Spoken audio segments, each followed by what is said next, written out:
అపోస్తలుడైన పౌలు రోమీలకు రాసిన పత్రిక 14వ అధ్యాయము. విశ్వాసము విషయమై బలహీనుడైన వానిని చేర్చుకొనుడి. అయినను సంశయములను తీర్చుటకు వాదములను పెట్టుకొనవద్దు. ఒకడు సమస్తమును తినవచ్చునని నమ్ముచున్నాడు, మరి ఒకడు బలహీనుడై ఉండి కూరగాయలనే తినుచున్నాడు. తినువాడు తినని వాణ్ణి తృణీకరింపకూడదు, తిననివాడు తినువానికి తీర్పు తీర్చకూడదు. ఏలయనగా దేవుడు అతనిని చేర్చుకొనెను.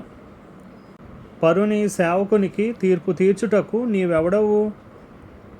అతడు నిలిచియుండుట అయినను పడియుండుట అయినను అతని సొంత యజమానుని పనియే.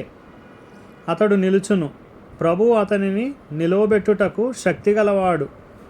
ఒకడు ఒక దినము కంటే మరి ఒక దినము మంచి దినమని ఎంచుచున్నాడు, మరి ఒకడు ప్రతి దినమును సమానముగా ఎంచుచున్నాడు.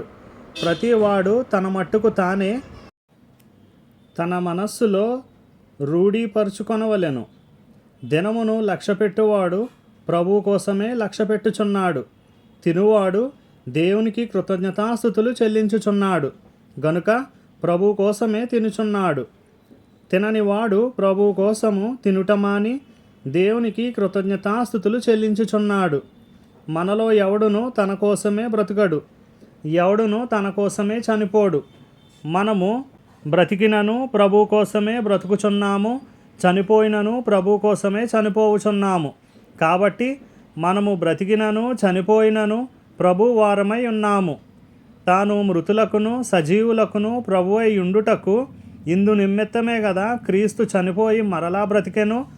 అయితే నీవు నీ సహోదరునికి తీర్పు తీర్చనేలా? నీ సహోదరుని నిరాకరింపనేలా? మనమందరము దేవుని న్యాయపీఠము ఎదుట నిలుతుము.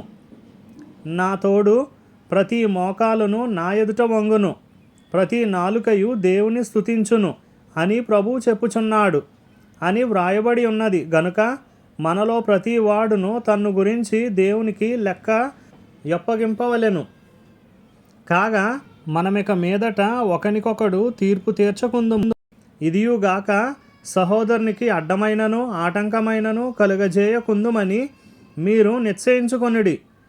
సహజముగా ఏదియు నిషిద్ధము కాదని నేను ప్రభువైన యేసునందు ఎరిగి రూఢిగా నమ్ముచున్నాను.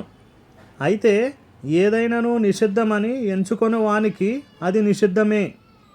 నీ సహోదరుడు నీ భోజన మూలముగా దుఃఖించిన ఎడల నీవికను ప్రేమ కలిగి నడుచుకున్నవాడవు కావు. ఎవని కొరకు క్రీస్తు చనిపోయెనో వానిని నీ భోజనము చేత పాడు చేయకుము. మీకున్న మేలైనది దోషణపాలు కానీయకుడి. దేవుని రాజ్యము భోజనమును పానమును కాదు గాని నీతియు సమాధానమును పరిశుద్ధాత్మయందలి ఆనందమునై ఉన్నది. ఈ విషయమందు క్రీస్తునకు దాసుడైన వాడు దేవునికి ఇష్టడును మనుషుల దృష్టికి యోగ్యుడునై ఉన్నాడు. కాబట్టి సమాధానమును పరస్పర క్షేమాభివృద్ధిని కలుగజేయు వాటిని ఆసక్తితో అనుసరింతుము. భోజనము నిమిత్తము దేవుని పనిని పాడు చేయకుడి. సమస్త పదార్థములు పవిత్రములే గాని అనుమానముతో తినువానికి అది దోషము. మాంసము తినుట గాని ద్రాక్షరసము త్రాగుట గాని నీ సహోదరునికి అడ్డము కలుగజేయునది మరేదియు గాని మానివేయుట మంచిది. నీకున్న విశ్వాసము దేవుని ఎదుట నీ మట్టుకు నీవే ఉంచుకొనుము.